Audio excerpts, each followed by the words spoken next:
To understand where we came from, very encouraging to know where we're going. Obviously, understanding where we came from gives us a good trajectory to where we're going to be. So in comparison to other movements, I would say, it's always when the 50-year mark or the next generation that the vision is lost or somehow is skewed or ends up in another direction. So Salvation Army is one example of that. Today, when you mention that, all you think is clothing, salvos, right? Where they started off preaching on the street, very militant like us, but today, nothing more than a clothing store, which again has churches all around as well.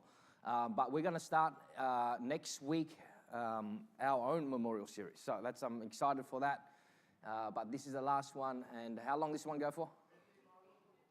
57. We better start now. All right. Series on memorial stones is the last lesson. Got a lot to get through, so listen quickly. Let's begin today's lesson. First issue I want to talk about is the preparation for succession. I am telling you in all of this series of our church and the founder of our fellowship, my father, Wayman Mitchell, he had led us from 1970 and on. And so a wise leader prepares for the future. A wise leader is preparing for the day when he will be gone. And so in order to prepare, a wise leader has to develop a successor, someone who will continue the work once they're gone. Years ago, I had someone ask me, what will I do one day when Pastor Mitchell's gone and he has chosen a successor? And the nature of the question is, of course, because of my relationship with my father, how would I handle when he chose a successor? And my answer was, I will assume that just like Pastor Mitchell heard from God and had wisdom in everything else, that he heard from God and used wisdom in choosing a successor, and I will get behind that choice. Of course, I had no idea at the time that that would be me. I assumed that would be somebody else. Lisa and I went to South Africa in 1997. And I told last lesson, God supernaturally helped us to establish a church there, became a conference center. We built a building. We planted churches. God helped us wonderfully. 2004, we hit the 7-year mark of being in South Africa, and I began to feel unsettled, restless. We loved it in South Africa. I was not dissatisfied in any way. I had felt this feeling before. I knew that God was preparing us to move on and do something else. I had no direction for that. Talked to Lisa, she agreed. Felt the same, and so in the absence of direction, we had been 7 years in South Africa. We had spent 2 years before that in Australia, so we had been 9 years away from America, and so we decided it would be best to return to the United States with no direction, just using logic. We only had one church in Miami, Florida at that time, so Lisa and I just kind of roughly agreed, let's go pioneer in Miami, Florida. Right after making that decision between ourselves, Robert Polacco, one of the other missionaries, he asked me to go with him to a mechanic that was near my house. I went with him. This is man is a total non-Christian, chain smoking. He hears our accent and asked us while he's looking at the car, "What are you doing here?" And we told him we're preachers. We're here to tell people about Jesus, help people build a work for God. And the man looked directly at me. I don't know if he pointed with his cigarette, but he looked at me and he said, "You should be in Turkey. You should go to the nation of Turkey." He didn't say it to Robert. He wasn't talking like in general. No, he said to me, "You need to go to Turkey." Robert laughed, like, yeah, Greg, you need to go to Turkey. Like that was a great joke. I thought that was weird that guy did that. When I got home, I told Lee, "You're not going to believe what happened." And the guy looked right at me and he said, you should be in Turkey. And Lisa's eyes got wide. She said, "Greg, this morning when I was praying, God spoke to me and said, we need to go to Turkey." And I said, "No." I had no interest in, we'd already been 9 years overseas. It ever occurred to me, and I just said no. So I thought, I'm going to call Dad. I'm going to call my pastor. I'm going to tell him, I said, this mechanic, that happened. And then Lisa said, and what I was expecting him to say was, "Don't be stupid. You've already been overseas 9 years. It's time to come home." That's not what he said. Instead, he said, "Could be God. You should go check it out." And I was like, no, that's the wrong answer.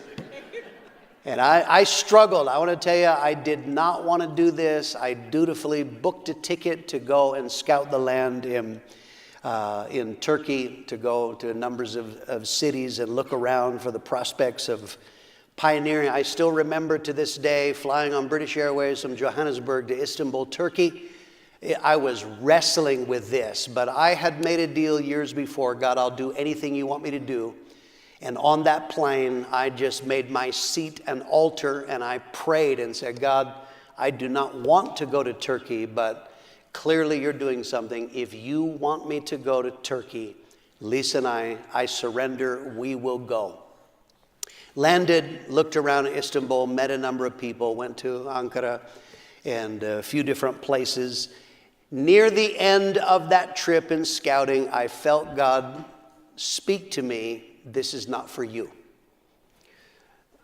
It could have saved a lot of money and time if you'd have told me that back in Johannesburg. I thought that was really weird. Why would God do that supernaturally to get me here? Don't know. Went back, flew back to Johannesburg. It was only weeks, maybe a month later.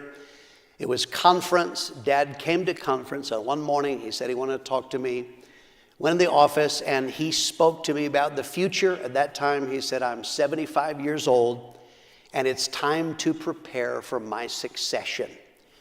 And he told me what was needed in being a leader. He explained why some men, some leaders would not be suitable. For instance, he felt having someone who had no connection with Prescott, that would probably not work well. And then he stunned me. He said, "I've prayed about it and I want you to succeed me." And he said he had heard from God, but apart from that, using holy logic, he explained his reasoning. This wasn't pulled out of the air or simply because I was related. He explained experience. I have done literally everything you can do in ministry in our fellowship. I started as a concert director on staff. I have pioneered churches. We've taken churches. I have evangelized. Missionary experience, Dad felt was crucial because we have such a huge missions involvement. We had spent 7 years in South Africa, 5 years or so in Australia in ministry outside of America. He felt that was important. He said, a major factor is my wife, Lisa. He said, Lisa is ideal as a leader's wife because she doesn't fight with people. And she knows how to keep her mouth shut. We never have to clean up problems that Lisa has created. And he said that is a major factor in that. So he said, I want you to come to Prescott, be on staff. And in his mind, he said it will take 5 years before people accept you as the leader. That was wildly optimistic, but nonetheless, I'm trying to describe to you how stunned I was at this. And I said, okay, I trust you. You hear from God on a level I do not. So, but I said, you have changed your mind before. Of course, I've explained in this series, there were other men that he put in place here and didn't work out. I said, look, at any time, if you ever change your mind, no problem. You tell me, Lisa, and I'll go do something else. No hard feelings, but okay, we'll do it. I went home and told Lisa. We talked about this, and we said the essence is my parents need help. Dad's 75, Mom was 71 probably at that time. And so he said, we will go serve the Prescott Church. We will serve them. I didn't actually believe that taking over would come to pass. I thought at some point Dad would say, on reflection, we found somebody better. But nonetheless, we said, we're going to do our best. And we did that. We came here in November of 2004. We served my mother in her capacity, not only in life, but in her roles in the church until she passed in 2016. We served my father until his dying breath in 2020. But being on staff, November of 2004, from that time, Dad began to prepare me. He talked over every decision. He talked over every crises that came up in time because he wanted me to know how he thought. Not just what he did, why did he do it? So he explained in great detail how he approached things. He talked over decisions that he was making. He talked about people conflicts and all kinds of things. At times he would test me. He would ask me, what do you think that I should do? These are in things that are beyond my experience. He wanted to know if I was thinking like him. Was I approaching it like him? There were times he put very difficult, disciplined decisions on me, made me handle it for the purpose of character development and testing me in that way. Involved me in conflict meetings. In leadership, sometimes you have conflict meetings. I got to see how he handled those. He involved me in international church planting meetings, in the decision of why are we going to send a worker and where, and he involved me in all of that. I asked lots and lots of questions. That's how you learn. I asked about the past. I asked, how do you approach this? I asked what he saw in the future. And then, of course, Dad, as a wise leader, he gave me exposure, wide exposure. I began preaching permanently on a nighttime slot, Wednesday night of conference. I probably started doing that in 2006 or 7, from my record, probably 2006. Clearly, there were other men that were better preachers. Dad was, number one, letting me develop in preaching. But number two, he was sending a message. And he wisely did that. If by the time I took over, if anyone was surprised by that, you probably didn't do very well in school either. You probably missed some things because he was clearly sending a message. So that is preparation for succession. Let's talk secondly about the Australian rebellion. It's fitting in this final lesson that we talk about Australia again. So central to my father's ministry and, of course, my life and ministry as well. I'm thinking 1998, a man took over the church in Perth, West Australia, that we originally planted in 1978. Now it's located in a place called Beachboro. That's just a suburb of Perth. This man then became the leader of all Australian works in Australia, and internationally they have a wide number of works all around the world. But this was a problem because he immediately began to shift the church in unhealthy ways. One of the things he did was that he shifted the emphasis of the church to money, because that was his heart. I was with him one day and he told me out of the blue, made this statement, I'm basically a millionaire. Like, I wasn't asking that. And I don't know if you are aware, that's probably not, that's rude. Just be telling people, but what does the Bible say? Out of the abundance of the heart, the mouth speaks. That was what he loved, was money, investment properties, and that's what he talked. And so he began to put that spirit in the church. This was something very noticeable to Lisa and I. Remember, that's our home church. This is where we were trained. That's where we were sent out from.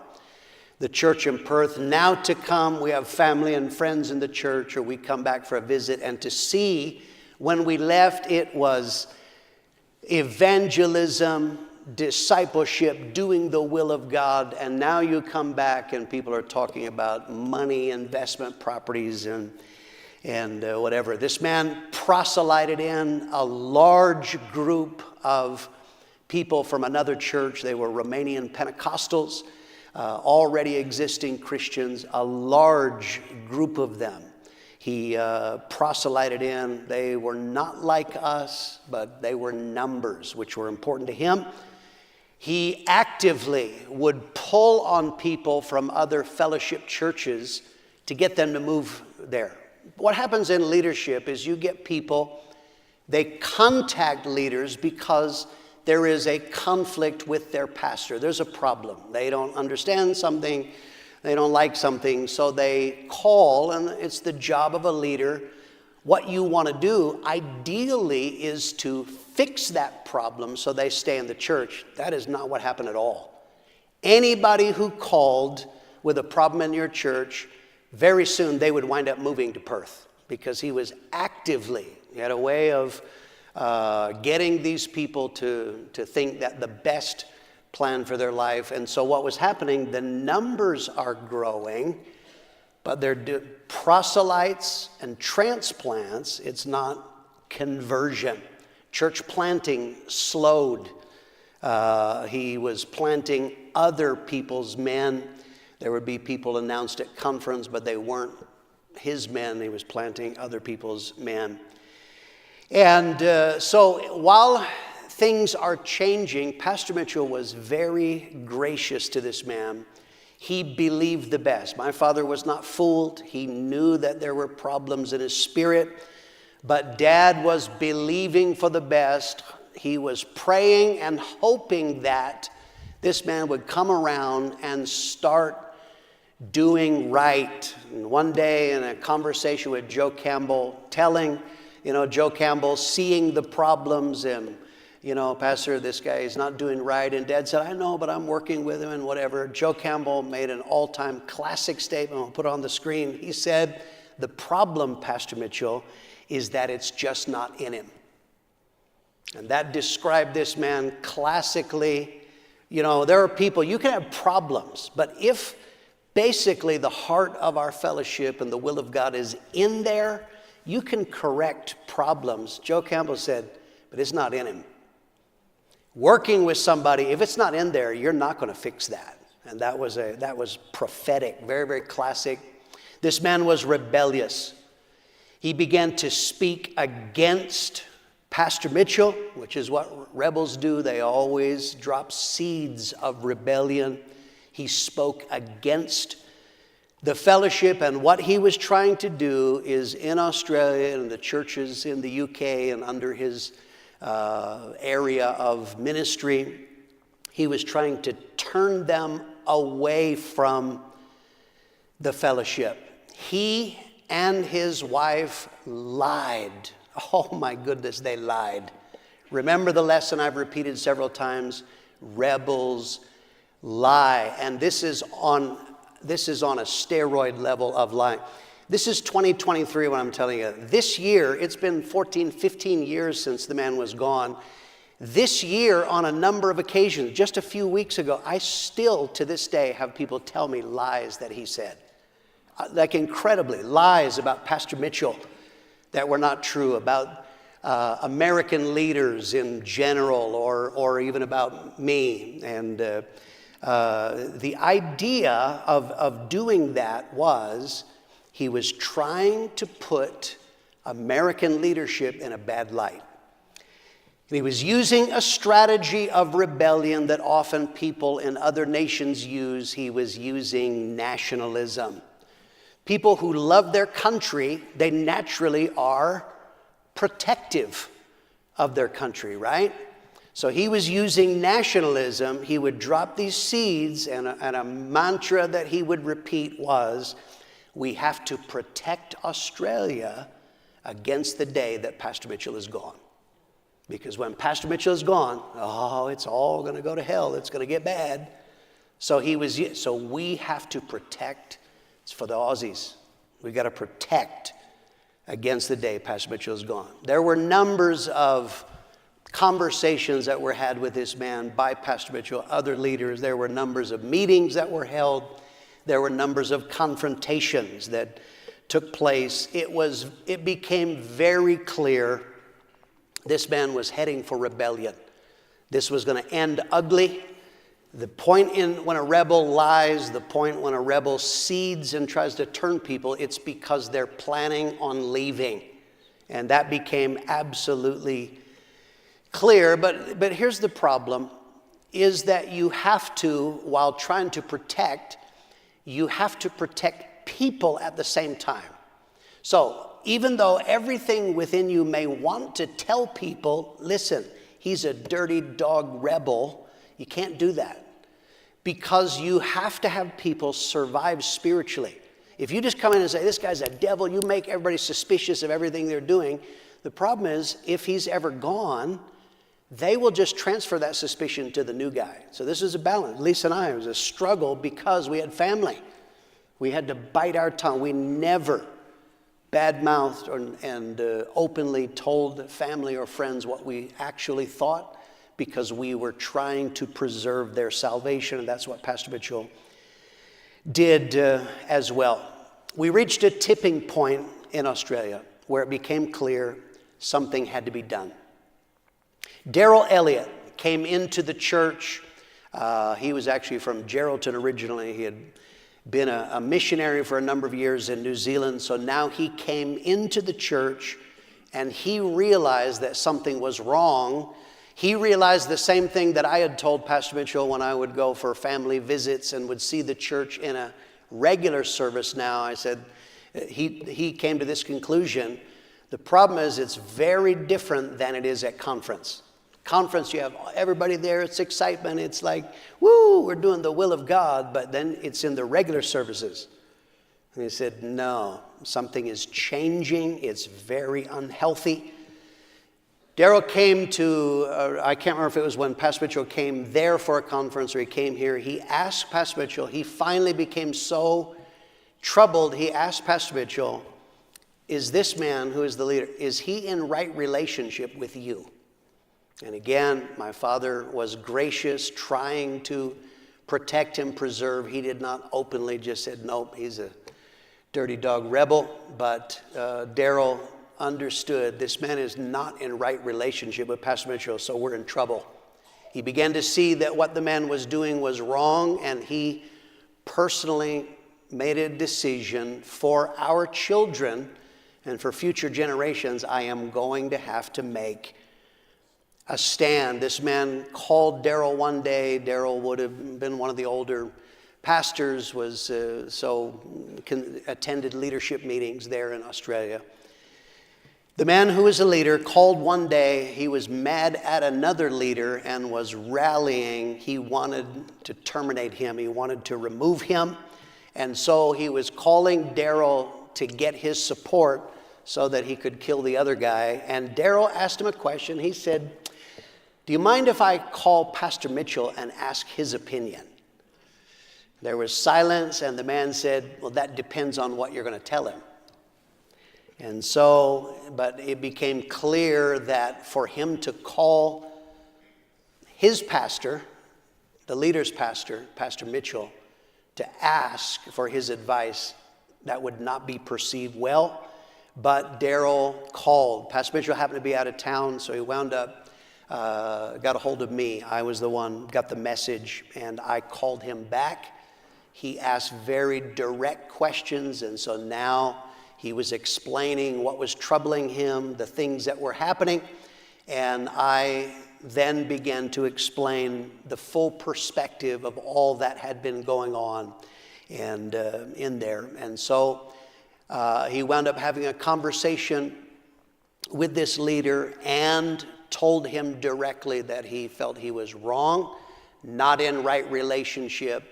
The moment he did that, he began to be targeted by him. Very interesting, in the July 2008 conference here in Prescott, you know, the leaders pray for. When my dad was alive, they prayed for him as the leader of the fellowship every time. That would be the final act of the conference. July of 2008, Pastor Paul Stevens, one of our leaders in our fellowship, Board of Elders member, gave Pastor Mitchell a word, and he said, on an international level, in the next 6 months, God is going to sort out some problems that have been troubling you. That was a powerful word.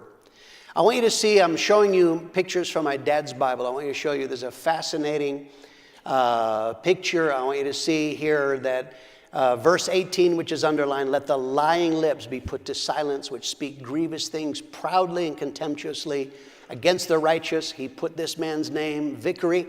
That is the man's name, David Vickery. August of 2008, I want you to look down at the bottom. The Lord preserves the faithful and plentifully rewarded the proud doer.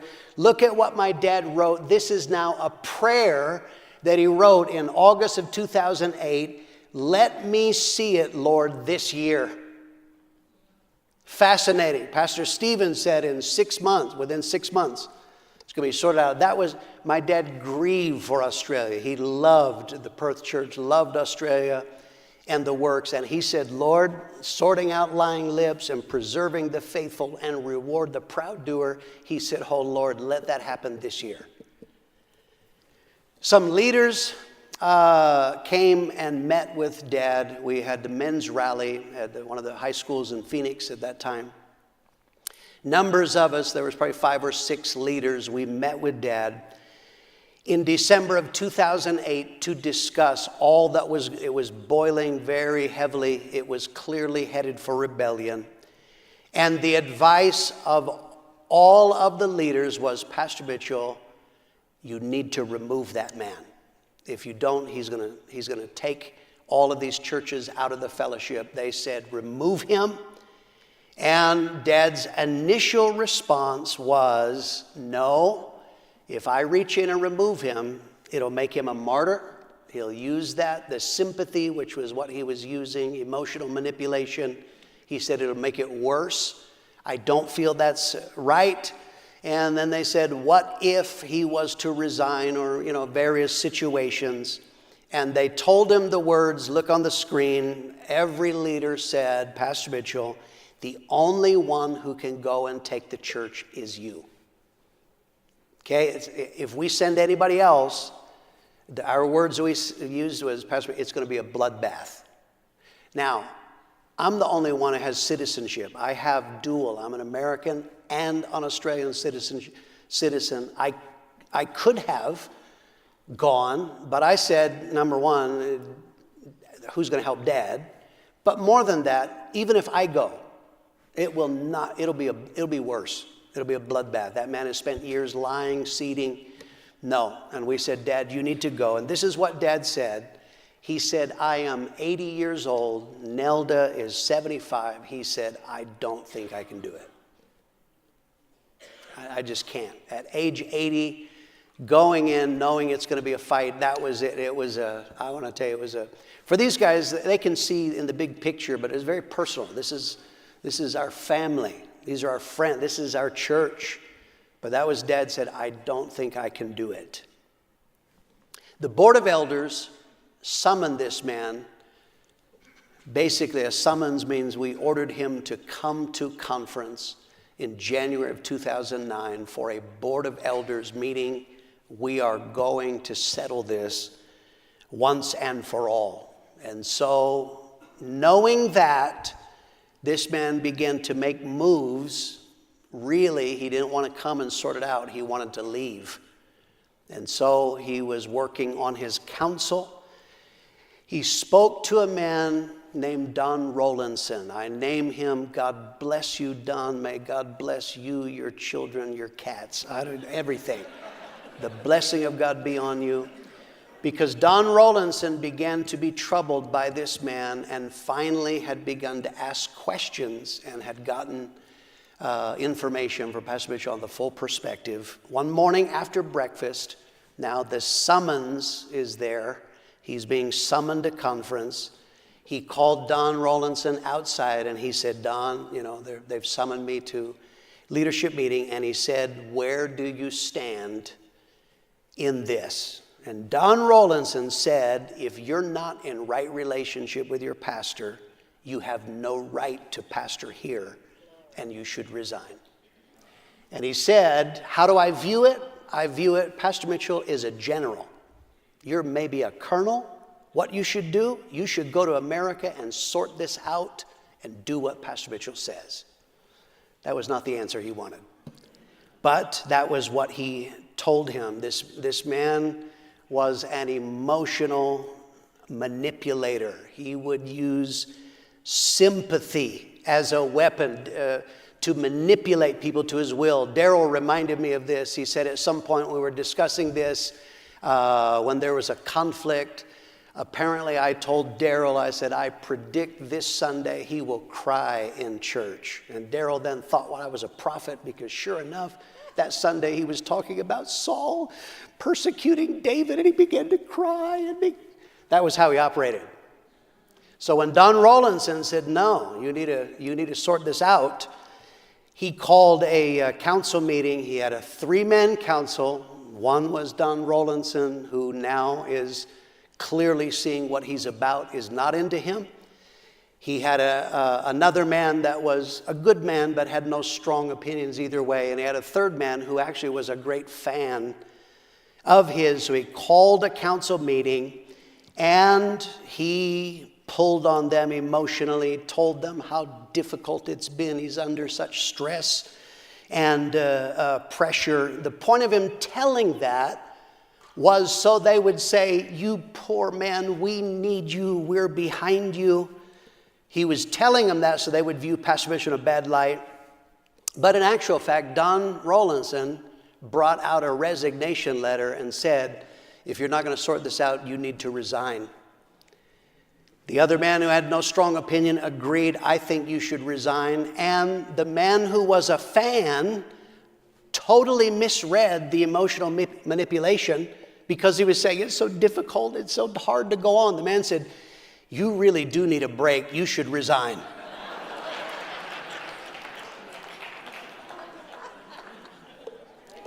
The man freaked out. He stepped outside. I got to call my wife. Got on the phone, stepped back out, and he said, I have to go home. My wife's fainted. I don't believe for a second that she fainted, but that was...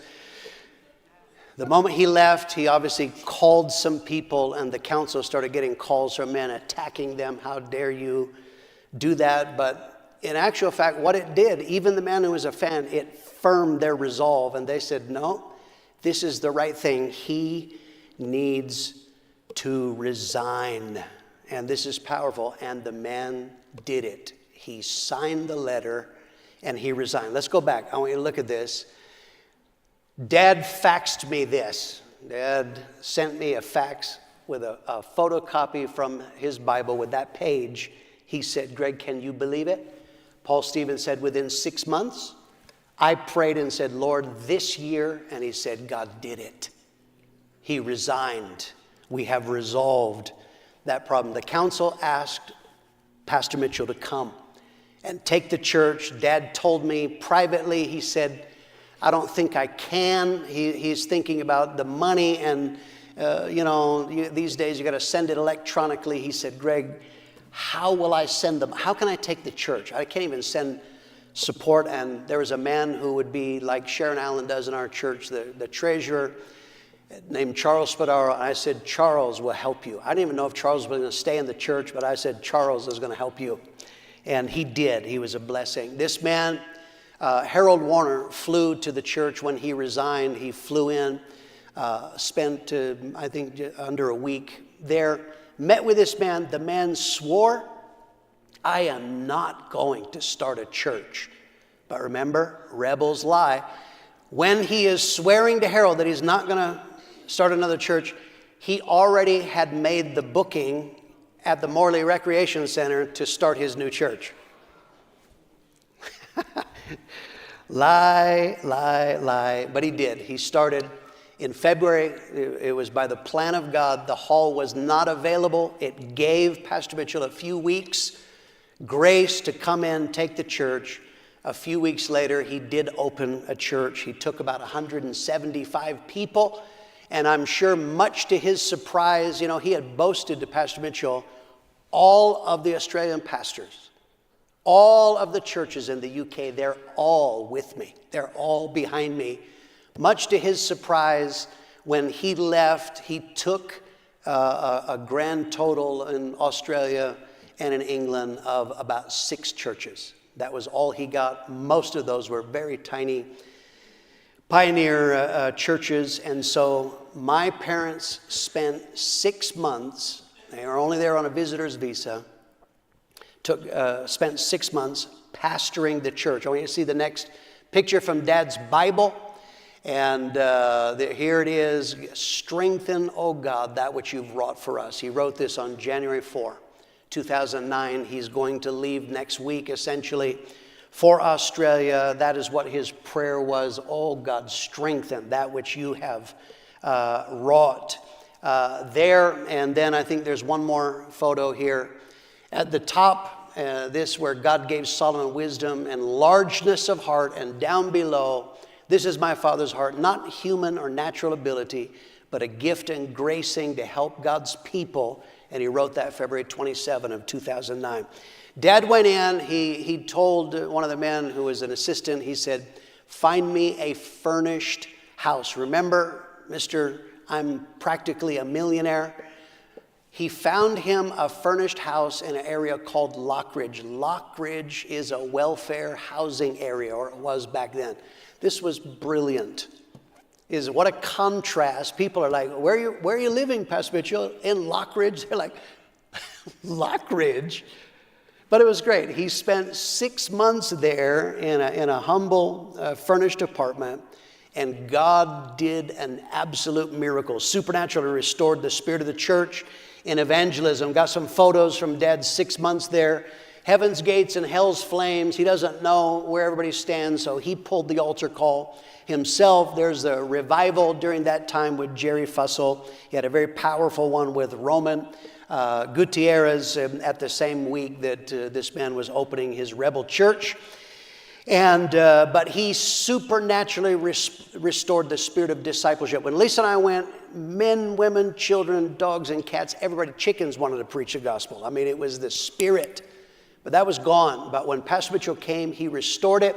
We have some photos. This is a men's discipleship class that he had. And then the next one, he went every morning after prayer. Next photo, this is at McDonald's. They called this Macca's Cathedral or Holy Macca's.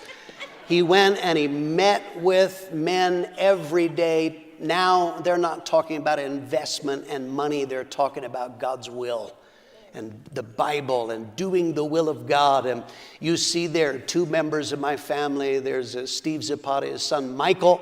They got back on track and are preaching the gospel today. We're very, very grateful for that. In 6 months, my father did what would take anybody else years and years to do because of his grace, his level of respect, but a miracle of God. He prepared the way after 6 months, turned the church over to Tom and Janice Payne. And here's Tom and Janice. They went and they rebuilt the foundations. Tom and Janice spent 12 years rebuilding foundations, outreach and evangelism. Here's outreaches. There's Tom and Janice on outreach. You see them. Next photo, park outreaches. Tom began, they never did park outreaches. The opinion of this man, he said, they don't work.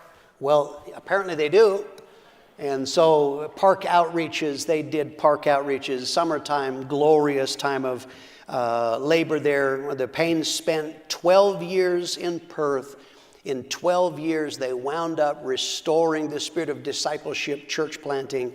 In their 12 years, they planted 33 couples out into ministry. Thank God. And you see here on the screen, you see that is what began to be restored, was church planting. And that is what God did, a miracle. In 2021, Tom and Janice Payne, they turned the work in Perth and the leadership over to Daryl and Jillian Elliott. Here are the Elliots. There is their changeover service. Tom Payne is laying hands on them. That's the Elliots, Daryl and Jillian. Here he's preaching in conference. There is me praying for them in a Aussie conference. Subsequently, I want to tell you, the work of God continues. It is a miracle what God has done. As you know, October, I went there. It was to the day, 45 years to the day that Ron and Susie Burrow pioneered and opened up in Perth, West Australia. We have here that couple in the middle, Russell and Sue Plummer. They were saved, came in under Ron Burrow, are still there, a blessing to this day. There's Daryl and Jillian, Lisa and I, and we're about to cut the 45th anniversary cake. I want to tell you, the work of God has gone on. God is in charge of his work. Can you say amen? Thank God for his goodness. Praise God. Let's talk then about succession. I told you about preparation for succession. Let's talk about succession. Here's how smart God is. A rebel makes plans to damage the work of God. God actually used the plans of a rebel to accelerate the plan of succession. So Dad has to leave Prescott for 6 months. While Dad was gone, I took over all aspects of pastoring and decision-making in the Prescott Church. So this actually helped us because people saw the church, in fact, didn't fall apart when Pastor Mitchell wasn't here. That's a good message to know, that things don't fall apart. In a wider sense, what happened with pastors? Pastors would normally have in their very difficult problems in the church that they're not sure what to do. They would call Pastor Mitchell, but now he's away and there's a 15-hour time difference. Some of them had crisis. They needed to know what to do right now. You can wait 15 hours or 10 hours or however many hours until you can speak to Pastor Mitchell. But what it did is some of them wound up calling me. And I was able to give advice, and then they saw if they took my advice and it worked out well, that actually really, really helped. But that came about because the rebel was trying to destroy. Dad made a comment, I think we'll have it on the screen. He said this over and over again. He would tell people, when I left for Australia, I handed the reins to Greg, and I never took them back. When he came back to Prescott, he did not take back over all of the aspects and church planting and many of the things. Lisa and I were able to make my father's final years of ministry enjoyable. By me taking all of the responsibility, we were able to allow Dad to travel and preach without pressure and without responsibility. When people would call and there were problems, he said, talk to Greg. If they wanted counsel, he said, talk to Greg. If there were decisions to be made, talk to Greg. He pushed it off on me. It helped him, but it was also for my development, and it was also to send a message to other people. In leadership, he did a seminar on succession and was clearly asked by someone, have you got a plan for a successor? And he said, yes, and let it be known, Greg is my chosen successor. My mother passed away in 2016, and we were then able to help Dad through the next phase of life. Lisa and I came up with a plan. We had been meeting in a tent for many years for conference. I came up with a plan for building a building that would house conference, but I came up with a way that we could use it in regular time as well. Dad gave his backing to it, and we built this building here. The angels are singing right there. Come on. God bless you, Randy. Randy Wowen gave me that photo. That is a fantastic photo. I like that right there. That's a favorite of mine. And so we built this building. We began meeting in this in 2019, I think. Dad preached a sermon, and somewhere along the line, I think it was just before the building was done here, in the sermon, he told a story of history when General George Patton asked his mentor, General John Pershing, to bless him. He was entering into a very large role, and he came to General Pershing and he said, "Would you bless me?" And he had him kneel down, laid hands on him, and blessed him. When Dad said that, I said, "That's what I need." One morning after breakfast, I asked Dad, took him in the office, I said, "I need that. Would you pray for me and bless me? You're imparting your spirit by words and actions and example, but I want you to pray deliberately." He did that, laid hands on me. That was private. There was no one around to see that, because I need the Spirit of God and I need my Father's Spirit as well. Around about this time, another rebel, there are always rebels, another rebel in New Zealand was mouthing, this is a common line that rebels were using, "The fellowship will fall apart when Pastor Mitchell dies." When Dad heard that, it ticked him off. So he preached a sermon, knowing this is how people think. He preached a sermon, maybe some of you remember it. It's on YouTube somewhere, and that sermon is called "When Pastor Mitchell is Gone." And at the end of the sermon, he publicly laid hands on Lisa and I. We have a photo of this. This is what he's doing. He was now letting the world know of his choice, and that was partly so people would know, but he was publicly imparting his spirit upon Lisa and I. Dad preached his last sermon in April of 2020. He was having problems that we knew, didn't know what was wrong.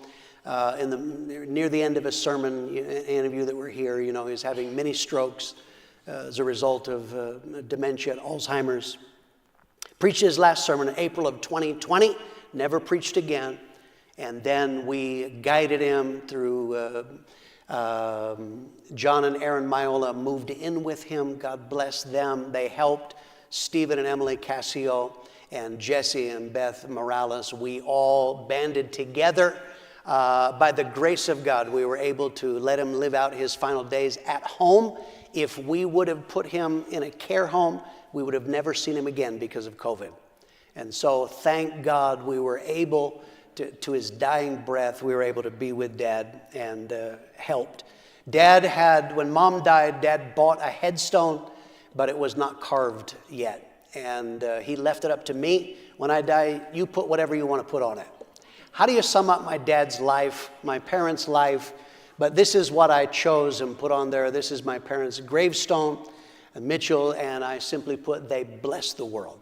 And that's what I have told. Yes, amen. And in all the memorial stones, we thank God. My father heard from God, lived a life of integrity, and handed off a great blessing to us. Now, because my father is gone, wherever I go, I'm introduced as the leader of the fellowship. And I do think that people who don't understand probably have a wrong idea what that means. They are assuming being the leader of the fellowship is a position of power. I think people have the idea that being a leader is I have banks of phones I'm answering, like yes, no, off with their head, because this is a power position, but that's not. Listen, put it on the screen. Being a leader is not a position of power. It's a place of service. What does it mean when you say Greg Mitchell is the leader of the fellowship? That means that my job and my privilege is I get to serve the fellowship. I get to serve the churches in the fellowship. What is my role as leader of the fellowship? My job is to maintain the course. I'm telling you where we came from. My job is to make sure we never leave the memorial stones. There will never come a time where you're going to say, yeah, we don't do that anymore. No, my job is to hold to what was handed to it. My job is to impart a spirit. You know that I travel extensively. What I'm doing, partly I preach to impart a spirit, but everywhere I go, Lisa hates going. She won't travel with me because she says, you're up at 6 a.m. meeting with people to answer questions. That is what I do. I answer questions. I give people access to me so that they can ask anything they want, so that they get clear sense of our fellowship. My job is imparting reference points. I give reference points through teaching. My Sunday schools are used all over the world, and I'm able to bless. I'm able to provide advice and counsel on difficult situations. I'm able to direct financial resources to God's purposes. My job is to foresee dangers and deal with doctrinal dangers, sidetracks. I do not want us to get sidetracked. My job is to see it. It's dangerous for us. We're not going to go down that road. Avoid them, deal with them.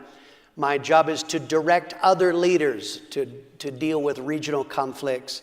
Sometimes I have to personally get involved in conflicts. But overall, I'm telling you what my role is because any of you here, any of you that are watching online, please, I covet your prayers. That is what I want more than anything else. If you ever want to bless us at Christmas, pray for us. That's what I need. Pray that God gives me wisdom. Pray that God gives me a spirit that is like my Father's, that I can hold the course until Jesus comes. And that is my job. Let's look, final thought before we close. Let's talk about moving into the future. God has done an incredible work so far. As of today, this is December of 2023, from the top of my head, we have 3,628 churches today. An incredible work that God has done, but the job is not finished yet. Our job is not, thank God we got all those churches. Joshua 13:1. Someone read that out. There remains very much land yet to be possessed. Okay. That's how I feel. We have 3,628 churches. Yes, wonderful. But there remains much land to be possessed. They'll put this graphic on the screen. Right now, there are 235 recognized nations in the world. That's according to the United Nations there. We currently have churches in 139 nations. This is December 2023. But what that means is that there are 96 nations in the world where we do not have a single fellowship church. They have just a graphic just to show you this, a little video graphic, and this will show you where many of these are located. There is the world, and you will see here are the bulk of the nations where there are no fellowship church. Most of the places, and here's the list of nations where we do not have, many of those nations, we don't have a fellowship church in our Muslim nations. And we need God to help us to reach Muslim nations. We need strategies. We need open doors. We need the correct people. Probably not everyone would work in a Muslim nation, but God has people. He will speak. He will help us in this to reach the entire world. We're not going to rest until we reach the entire world. There remains very much land to be possessed. People ask me, what are you seeing in the future? I know many of you, you're already freaked out about the election. That is not what I'm looking at. What's going to happen in the future? I am believing God for last days revival. That's what I'm believing. Who knows what's going to happen in the election? That's irrelevant. The point is, I believe God is going to give us a last days revival. Read this verse, Amos 9:13. Behold, the days are coming, says the Lord, when the plowman shall overtake the reaper, and the treader of grapes him who sows seed. The mountains shall drip with sweet wine, and all the hills shall flow with it. Okay, that is describing an end times revival, the plowman overtaking the reaper. What that means is there is such a massive harvest at the time it's time to start plowing for the next. You're still pulling in. It's describing a massive harvest, and the harvest we want is souls. I believe that God is going to give us a worldwide revival. Our job in our fellowship, I don't know what other churches in the world are doing. I don't actually care. I know what we do. Our job is to plant churches in every nation of the world so that we can be facilitators of revival, but more than that, so we can retain revival. We know what to do with converts. And when God gives us a massive amount, that's what I am doing. Final thought. How can we stay on track over time? If you know the history of revival, you know that revivals don't last. And usually, churches and movements that start in revival today are nothing like they used to be. They've gotten off track. I don't want that to happen. I don't want all we have to say, did we ever tell you what God did in 1970 and then it all went to hell? That's not what I want. I want to stay on track. How do we stay on track? Partly by what we've done. I've given you the memorial stones. These form patterns. I say people all over the world, they are watching this because there are people that did not have the privilege of being in the Prescott Church or being in 1970 or the early days when we planted churches. They don't understand where some of the things we do. So I've given memorial stones. Exodus 25:40. And see to it that you make them according to the pattern which was shown you on the mountain. Okay, we have a pattern. What does God bless? When you build according to pattern. That's why I do not understand. Do you get what people are doing in Asbury? I don't care. Do you know what the Lord is doing in Turkey? Don't care. That's not of it. We have a pattern. I don't care what other churches in the world are doing because I'm not a part of those churches. God has given us a pattern. It works fantastically well. Our job is to keep doing what God has given us. So I encourage pastors. Anybody that's watching, you're watching online, you're a pastor, you're showing this in your church or watching it. I encourage you, ask questions. I haven't given, of course, everything we do in the fellowship. We'd be here for another 5 years. But I'm encouraging, ask questions. Anything we do has a reason. Ask. You can ask me. You can ask other leaders. Understand it for yourself. I encourage every pastor, preserve your history in your local church. One of the difficulties for me in this lesson, I have spent more time tracking down photos than I did actually on the lessons. And part of that is we have people, we're so busy working, we don't realize when there are photos and flyers and trumpet, we don't realize someday we may want to look back at those. So I encourage pastors, preserve history.